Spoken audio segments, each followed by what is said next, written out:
ang aking ilulutong halo-halong gulay. Ayan. Ayan, ako po nag-fry ng sibuyas, bawang, at alamang. Ayan, ngayon natin ang aking kamatis. Ayan, puso natin ang ating mga gulay na sa Ipagka tayo ng mga halo-halong gulay para sa ating gulay. Kumain sa maraming gulay. Ayan, binisita po natin ang ating kamatis, bawang, at alamang. Itusunod na po natin ang ating mga green vegetable. Ayan, pagkakaluin ng ating lahat siya. Ayan, meron tayong kalabasa, ampalaya, ayan, at meron din tayong pabibis. Isa-isa lang natin yan. Purong gulay. Diba? Haluin natin, haluin. Isa lang natin sa laman yun. Kasi lang ito sa ating gulay. Diba? Diba, ang ganda ng kulay. Ang ating kalabasa na magdilang-dilaw. Ayan. May kamatis po tayo dyan. May pagibis po dyan. Ayan. Lalagyan din po natin yan na. Ayan.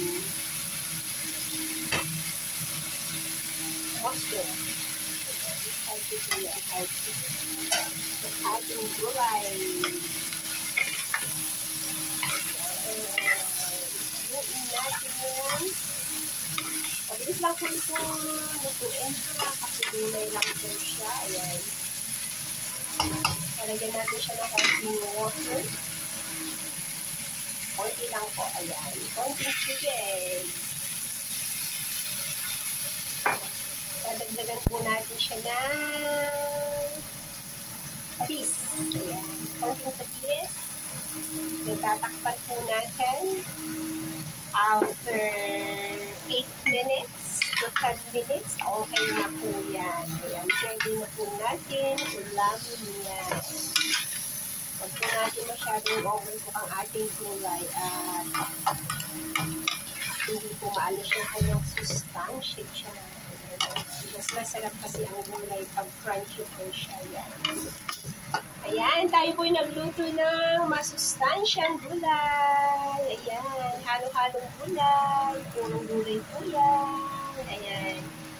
Maraming salamat po sa inyong lahat. Always nagsusupport sa aking mga simpleng upload video, simpleng lutong bahay. Ayan. Sana po is nakaka-share po ako sa inyo. Maraming salamat everyone, and always to be happy po lagi and keep healthy.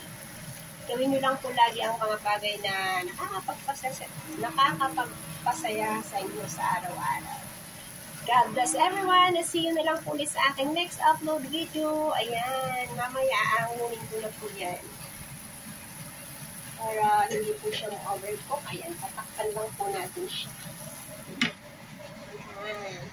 5 minutes, okay na po yan. Naakunin na po natin yan. Bye everyone! And God bless you all.